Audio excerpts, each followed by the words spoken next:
हाय दोस्तों, मैं अनिल कुमार फिर से अपने YouTube channel Anil arts classes Sitamarhi में आप लोगों का स्वागत करता हूं। दोस्तों, आज का जो मेरा टॉपिक है वो आपको इंटरनेशनल रिलेशनशिप से है, यानी कि जो अंतर्राष्ट्रीय संबंध है उस अंतर्राष्ट्रीय संबंध से हमारा आज का टॉपिक होगा। तो इस अंतर्राष्ट्रीय टॉपिक में हम सबसे पहले आपको नियम के बारे में जानेंगे, यानी कि गुटनिरपेक्ष आंदोलन जो है क्या है, इसकी पृष्ठभूमि कैसे तैयार हुई, इन सारे तथ्यों के बारे में चर्चा करेंगे। तो ये जो टॉपिक है आपके लिए इम्पोर्टेंट क्यों है? तो अगर आप 12वीं की परीक्षा थी है तो क्या होगा कि आपके बोर्ड एग्जाम में इससे पॉलिटिकल साइंस में कई सारे प्रश्न जो होते हैं इस नियम से पूछे जाते हैं। इसके अलावा अगर आप किसी भी प्रकार के कॉम्पिटिटिव एग्जाम की तैयारी करते हैं तो यह टॉपिक आपके लिए काफी फायदेमंद होगा। इस सबसे बहुत सारे प्रश्न जो होते हैं पूछे जाते हैं और इसमें हम कुछ प्रश्न ऐसे इंक्लूड किए हैं जो आपके करंट से संबंधित होंगे और कुछ जो है वो आपको परंपरागत प्रश्न होंगे। ठीक है, तो दोस्तों आइए इस नेम को हम शुरू करते हैं। ठीक है, तो देखिए सबसे पहले नेम। तो नेम कहने का मतलब है कि इसका सबसे पहले हमें पूर्ण रूप पता होना चाहिए, यानी कि गुटनिरपेक्ष आंदोलन। तो नेम का पूर्ण रूप क्या होगा? तो नॉन एलिग्नेड मूवमेंट, यानी कि गुटनिरपेक्ष आंदोलन। तो ये जो गुटनिरपेक्ष आंदोलन है इसकी पृष्ठभूमि कैसी तैयारी हुई, क्या इसकी परिस्थितियां थी कि हमें गुटनिरपेक्ष आंदोलन जैसे जो दुनिया की दूसरी सबसे बड़ी अंतर्राष्ट्रीय संस्था खड़ा करने का अवसर प्राप्त हुआ। तो आइए सबसे पहले हम बात करते हैं कि उस समय की जो परिस्थितियां थी वह क्या थी। तो हम लोग जैसा कि जानते हैं कि जो सेकेंड वर्ल्ड वॉर हुआ था वह आपको 1939 से लेकर 1945 के बीच हुआ था, यानी कि 6 वर्ष जो था वो आपको सेकेंड वर्ल्ड वॉर जो था वह चला हुआ था। ठीक है, तो 1945 से पहले क्या था कि फ्रांस और ब्रिटेन जो था वह आपको दुनिया में शक्तिशाली देश के तौर पर था, यानी कि दुनिया में जो बोलबाला था उस समय फ्रांस और किसका था? तो आपको ब्रिटेन का था। 1945 से पहले की बात कर रहे हैं। लेकिन जब 1945 में अमेरिका ने क्या किया कि जापान के हिरोशिमा पर 6 अगस्त 1945 को एक एटम बम गिराया। इसके बाद 9 अगस्त 1945 को अमेरिका ने जापान के नागासाकी शहर पर एटम बम गिराया और इसके साथ ही द्वितीय विश्व युद्ध जो था वह आपको समाप्त हो गया। तो द्वितीय विश्व युद्ध के बाद हमारा विश्व जो था वो आपको 2 बड़ी महाशक्ति के रूप में उभरा। एक जो था आपको यूएसएसआर यानी कि सोवियत संघ, और एक जो था यूएसए यानी कि संयुक्त राज्य अमेरिका। तो ये जो यूएसएसआर था यानी सोवियत संघ था, यह साम्यवादी विचारधारा को लेकर आगे बढ़ रहा था। वहीं आपको अमेरिका जो था वो आपको पूंजीवादी विचारधारा को लेकर क्या हो रहा था? आगे बढ़ रहा था। ठीक है, तो ऐसे में क्या हुआ कि 2 ध्रुवीय विश्व का जन्म हुआ, यानी कि विश्व में 2 ध्रुवीयता कायम हुई। ठीक है, यानी कि इसको हम कर सकते हैं 2 पोलर वर्ल्ड इसको। ठीक है, यानी कि 2 ध्रुवीयता विश्व यहाँ पर क्या हुआ? उत्पन्न हुआ। तो ये जो साम्यवादी देश था सोवियत संघ और ये जो पूंजीवादी देश था सोवियत संघ, इसने क्या किया कि अपनी शक्ति के होड़ में दुनिया के मतलब कि लगभग सभी देशों को ऑफर दिया कि अगर आप हमसे मिलोगे तो ही हम आपका सैनिक सहायता, आर्थिक सहायता या राजनीतिक सहायता करेंगे। तो उधर यूएसएसआर जो था उसने भी यही नीति अपनाई कि अगर तुम हमें नहीं मिलोगे तो हम किसी प्रकार की कोई नीति हो या कोई भी राजनीतिक सहायता हो, कोई भी आर्थिक सहायता हो, कोई भी सैनिक सहायता हो, ऐसा कुछ सहायता नहीं करेंगे। ऐसा करना था आपको यूएसएसआर और यूएसए का। ठीक है, तो सोवियत संघ के जो प्रधानमंत्री थे स्टालिन, उसने खुले शब्दों में दुनिया के देशों को कह दिया था कि जो हमारे साथ नहीं है वो हमारे खिलाफ है। यानी कि इतना इन दोनों देशों का बोलबाला बढ़ गया दुनिया के देशों पर कि ये दोनों देश दुनिया के देशों को अपने अपने पाले में करने के लिए विभिन्न प्रकार के जो कार्यक्रम था वो चलाया। कई सारे ऐसे देश थे जिसको अपने सैन्य गठबंधन में इसने क्या कर लिया? शामिल कर लिया। तो आइए जानते हैं कि 2 ध्रुवीयता जो था क्या था। अगर परिभाषा पूछे कि 2 ध्रुवीयता का, तो हम क्या कहेंगे? द्वितीय विश्व युद्ध के बाद अमेरिका और सोवियत संघ जो था आपको 2 बड़ी महाशक्ति के रूप में उभरा। इसी को क्या कहा गया? 2 ध्रुवीय विश्व कहा गया। ठीक है, अब आइए अब है कि दोनों देश दुनिया के देशों पर अपना प्रभाव थोपने के लिए क्या किया कि शीत युद्ध को जन्म दिया। यानी कि 1946 से लेकर 1991 तक क्या हुआ था कि सोवियत संघ और आपको अमेरिका के बीच में क्या हुआ था? शीत युद्ध चला था, जिसको हम लोग बोलते हैं कोल्ड वार। तो यहाँ से कभी कभी प्रश्न पूछा जाता है कि इस शीत युद्ध का अंत जो हुआ था कब हुआ था। तो देखिए, इस शीत युद्ध का जो अंत हुआ था वो आपको 1991 में हुआ था। यानी कि जब क्या हुआ था कि 25 दिसंबर 1991 को जब सोवियत संघ का विघटन हुआ, ठीक है, और सोवियत संघ को 15 खंडों में बांट दिया गया। उसके बाद क्या हुआ कि पूरे दुनिया में 1991 से लेकर अब तक जो है वो आपको अमेरिका का वर्चस्व जो है वो क्या है, कायम है, ठीक है। तो कभी कभी प्रश्न पूछा जाता है कि दो ध्रुवीय विश्व का अंत जो हुआ था कब हुआ था, 1991 में सोवियत संघ के विघटन के साथ। क्या अब यहां से बात उठती है कि आखिरकार जो नए देश थे जो तुरंत स्वतंत्र हुए थे, क्योंकि द्वितीय विश्व युद्ध के बाद ब्रिटेन जैसे देशों के पास इतनी शक्ति नहीं बच पाई थी कि वह क्या कर सके, अपने उपनिवेश को संभाल सके। ऐसे में क्या हुआ था कि दुनिया के अधिकतर जो देश थे, यानी कि एशिया व अफ्रीका के, वह स्वतंत्र हो रहे थे। क्योंकि अब देखिएगा कि दुनिया के जो भी अधिकांश देश हैं वो आपको 1950 के दशक में और 1960 के दशक में ही क्या हुआ है कि आपको आजाद हुआ है, स्वतंत्र हुआ है। इसका कारण था कि जो विश्व महाशक्ति थी 1945 से पहले ब्रिटेन, उसकी जो स्थिति थी वो पहले जैसा मजबूत नहीं था। इस वजह से उसे अपना उपनिवेश जो था छोड़ना पड़ा था, ठीक है। तो ये जो अफ्रीका और एशिया के जो अनेक देश थे वो तुरंत स्वतंत्र हुए थे। इनको क्या था कि सैनिक आवश्यकता की भी जरूरत थी, राजनीतिक आवश्यकता की भी जरूरत थी, आर्थिक आवश्यकता की भी जरूरत थी। लेकिन इसके सामने एक शर्त था। अमेरिका कहा कि अगर तुम मेरे साथ मिलोगे तो ही हम तुम्हारा आर्थिक मदद करेंगे। लेकिन ये जो यूएसएसआर है ये भी कहा कि तुम मेरे साथ मिलोगे तो ही हम तुम्हारा मदद करेंगे। क्या तो ऐसे में इन दोनों देशों के बीच जो था तनाव बढ़ गया। तनाव बढ़ने के बाद कई सारे सैनिक संगठनों की स्थापना हुई, जैसे नाटो हो गया 1949, क्या सीटो हो गया 1955, सेंटो हो गया 1959। इसके अलावा आपको वार्सा पैक्ट हो गया। क्या तो ऐसे कई सारे जो सैनिक संगठन था इन दोनों देशों ने बनाया। अब समस्या थी कि एशिया व अफ्रीका के देश जो है वह अपनी सहायता के लिए कैसे आगे बढ़े।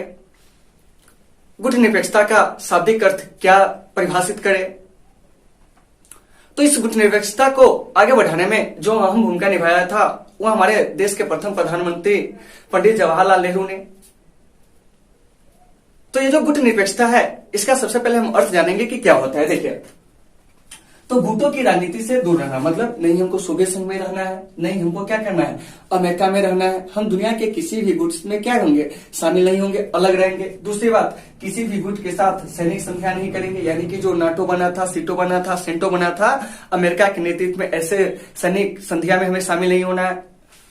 सोवियत संघ के नेतृत्व में वार्सा पैक्ट बना था, उसमें हमें शामिल नहीं होना है, ठीक है।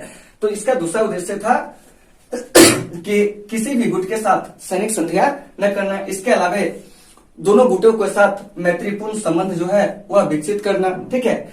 और स्वतंत्र विदेश नीति का क्या करना, संचालन करना। अगर मान के चलिए कि अगर हम किसी गुट में शामिल हो जाते हैं तो हम तो उसके अधीन हो जाएंगे, हम अपना विदेश नीति जो है स्वयं तो संचालित कर नहीं सकते हैं। तो इसका तीसरा उद्देश्य था स्वतंत्र विदेश नीति संचालित करना। तो कभी कभी प्रश्न पूछा जाता है कि भारत की जो विदेश नीति है वह क्या है। तो भारत की विदेश नीति गुटनिरपेक्ष है और भारतीय विदेश नीति का जनक जो कहा जाता है पंडित जवाहरलाल नेहरू को कहा जाता है, क्योंकि वो हमारे देश के प्रथम प्रधानमंत्री थे। और प्रधानमंत्री बनने के साथ साथ वो अपने साथ विदेश विभाग भी रखे थे, यानी विदेशी मामले के जो विभाग था उन्हीं के पास था। तो उन्हीं के द्वारा भारत की जो विदेश नीति तैयार की गई थी गुटनिरपेक्ष नीति, ठीक है। तो यहाँ से याद रखना है कि भारत की विदेश नीति क्या होगी, गुटनिरपेक्ष। और इसको तैयार करने वाले, इसकी रूपरेखा को बनाने वाले जो थे कौन थे, तो पंडित जवाहरलाल नेहरू, ठीक है। अब आइए, तो यहाँ पर क्या हुआ था कि पंडित नेहरू के प्रयास से 1947 में क्या हुआ था कि एशियाई संबंध सम्मेलन हुआ, ठीक है। इसका उद्देश्य था कि एशिया के देशों के साथ अपना जो मैत्रीपूर्ण संबंध है उसको बनाना, एशिया के देशों को इस बात के लिए मोटिवेट करना कि आप किसी भी गुट में शामिल नहीं होइए। फिर 1949 में एक दिल्ली सम्मेलन हुआ था और इस दिल्ली सम्मेलन का उद्देश्य था कि इंडोनेशिया को डचों से स्वतंत्र कराना। तो यहाँ एक प्रश्न पूछेगा कि इंडोनेशिया किसका उपनिवेश था, तो आपको डचों का क्या था, उपनिवेश था। तो इसी डचों के उपनिवेश से स्वतंत्र कराने के लिए इंडोनेशिया को क्या हुआ था कि 1949 में दिल्ली में एक सम्मेलन आयोजित हुआ था। फिर बात रखी गई कि अगर ये जो डच है इंडोनेशिया को अगर नहीं छोड़ते तो इस बात को यूएनओ में रखा जाएगा। फलस्वरूप इंडोनेशिया जो था आपको क्या हुआ, स्वतंत्र हुआ। और इंडोनेशिया के बारे में याद रखिएगा कि इंडोनेशिया दुनिया का सबसे बड़ा इस्लामिक देश है और इसकी जो राजधानी है वो आपको जकार्ता है। और एक चीज और याद रखना है कि जो इंडोनेशिया है यहाँ की जो सबसे बड़ी मुद्रा है वो आपको 5,000 की मुद्रा है, और इस पे आपको गणेश भगवान की जो प्रतिमा है, फोटो है, वो क्या होती है कि आपको स्थापित होती है, ठीक है। यानी कि उसके फोटो पर, यानी कि जो 5,000 के इंडोनेशिया के जो नोट है उस पर किसका पिक्चर लगा हुआ है, तो आपको गणेश भगवान का। इसके अलावा इंडोनेशिया दुनिया का सबसे बड़ा जो है इस्लामिक देश है, लेकिन वहां पर राष्ट्रपति बनने वाले अधिकतर जो है वो आपको क्रिश्चियन है, ठीक है। तो इस चीज को भी याद रखिएगा, है मुस्लिम बहुल आबादी, लेकिन वहां पे ज्यादातर जो राष्ट्रपति बने हैं वो आपको क्रिश्चियन बने हैं, ठीक है। आइए अब है कि इसी कड़ी में ये जो गुट निरपेक्ष आंदोलन है, ध्यान दीजिएगा, इसकी नींव जो पड़ी थी वो आपको बाडुंग सम्मेलन में पड़ा था। याद रखना है आपको कि ये जो देख रहे हैं बाडुंग सम्मेलन, ठीक है। इसी बाडुंग सम्मेलन में क्या हुआ था कि आपको अफ्रीका व एशिया के 29 देशों के प्रतिनिधियों ने भाग लिया था। यहां से थोड़ा सा याद रखिएगा कि ये जो बाडुंग सम्मेलन है इसमें 29 कंट्री जो था, ठीक है, कंट्रीज जो कि आपको पार्टिसिपेट किया था, और वो जो थे आपको एशिया और अफ्रीका के थे। कहाँ के थे? एशिया व अफ्रीका के 29 देशों ने क्या हुआ था कि इसमें बाडुंग सम्मेलन में भाग लिया। और ये जो बाडुंग है वो आपको इंडोनेशिया के जावा द्वीप पर है, ठीक है। तो इंडोनेशिया के जो जावा द्वीप पर बाडुंग है, उस बाडुंग के पास क्या है कि एक आपको भवन है, उस भवन का नाम है मडेरका पैलेस। तो उसी मडेरका पैलेस में क्या हुआ था कि इस 29 देशों के प्रतिनिधियों ने क्या किया था, बाडुंग में भाग लिया था। और यहीं से आपको क्या हुआ था कि नेम की, यानी कि गुट निरपेक्ष आंदोलन की जो रूपरेखा थी वह क्या हुई थी, तैयार हुई थी। तो अगर आपसे प्रश्न किया जाता है कि गुट निरपेक्ष आंदोलन की रूपरेखा किससे तैयार हुई थी, तो आपको बाडुंग सम्मेलन से। बाडुंग कहाँ है? इंडोनेशिया में। बाडुंग सम्मेलन कब हुआ था? 1955 में। और बाडुंग जो है कहाँ स्थित है, तो आपको इंडोनेशिया के जावा द्वीप पर स्थित है। बाडुंग सम्मेलन किस महल में हुआ था, तो मडेरका पैलेस में हुआ था। इतना चीज आपको याद रखना है। अब आइए, अब है कि ये जो गुट निरपेक्ष आंदोलन है, इसके संस्थापकों में जो सबसे महत्वपूर्ण है वो कौन है, तो पंडित नेहरू जो कि भारत के प्रधानमंत्री, ठीक है, मार्शल टिटो यूगोस्लाविया के राष्ट्रपति, इसके अलावा डॉक्टर सुकर्नो इंडोनेशिया के राष्ट्रपति, अब्दुल नासिर मिस्र के राष्ट्रपति, ठीक है। तो गुट निरपेक्ष आंदोलन को आगे बढ़ाने में जो अहम भूमिका निभाया था वो आपको Pandit Nehru, marshal Tito, doctor Sukarno, Abdul Nasser, ठीक है। तो अगर आपसे प्रश्न किया जाता है कि बताइए कि गुट निरपेक्ष आंदोलन के संस्थापक कौन थे, तो हम क्या कहेंगे, Pandit Nehru, marshal Tito, doctor Sukarno, ठीक है, अब्दुल नासिर। तो अब्दुल नासिर मिस्र के, डॉक्टर सुकर्नो इंडोनेशिया के, ठीक है, मार्शल टिटो यूगोस्लाविया के, और पंडित नेहरू जो है भारत के। तो इतना चीज आपको क्या करना है, याद रखना। और यह ऑब्जेक्टिव के मायने से काफी ज्यादा क्या इंपोर्टेंट है। अब है कि जिस समय गुट निरपेक्ष आंदोलन की नींव रखी गई थी, उस समय इसके जो संस्थापक सदस्य देश थे वो आपको 25 थे। तो प्रश्न किया जाता है कि जब प्रथम गुट निरपेक्ष सम्मेलन हुआ था आपको यूगोस्लाविया की राजधानी बेलग्रेड में, तो उसमें कितने देश जो थे भाग लिए थे, तो 25 देश भाग लिए थे, ठीक है। अभी वर्तमान में जो इसमें सदस्य देश है वो आपको 120 है। फिजी और अजरबैजान जो है वो आपको 2011 में जुड़ा था, ठीक है। तो यह आपको क्या है कि याद रखना है कि अभी जो नवीन सदस्य है किसका, नेम का, मतलब गुट निरपेक्ष आंदोलन का, वो आपको फिजी है और कौन है, अजरबैजान है, जो कि 2011 में क्या हुआ था, जुटा हुआ था, ठीक है। अब है कि गुट निरपेक्ष आंदोलन का जो प्रथम सम्मेलन हुआ था वो आपको बेलग्रेड में हुआ था 1961 में। याद रखना है कि गुट निरपेक्ष आंदोलन का प्रथम सम्मेलन कब हुआ था, बेलग्रेड में। कब हुआ था, 1961 में, ठीक है। दूसरा सम्मेलन 1964 में हुआ था आपको काहिरा में। कहा हुआ था, काहिरा, जो कि इजिप्ट की राजधानी है, यानी कि मिस्र की राजधानी है। सातवां सम्मेलन जो कि नई दिल्ली में हुआ था, ठीक है, 1983 में। तो यहाँ पर हम कुछ ही सम्मेलन को लिखे जो कि आपके एग्जाम में आने की उसकी संभावना है। ऐसे ही चीजों को हम क्या किए यहाँ पे लिखे, ठीक है। तो प्रथम सम्मेलन नेम का आपको यूगोस्लाविया जो कि बेलग्रेड की राजधानी है, सॉरी बेलग्रेड में हुआ था, और बेलग्रेड जो है यूगोस्लाविया की राजधानी है, ठीक है, 1961 में। दूसरा सम्मेलन कहिरा इजिप्ट की राजधानी है, ठीक है, 1964 में। सातवां सम्मेलन नई दिल्ली 1983, भारत की राजधानी है नई दिल्ली, ठीक है।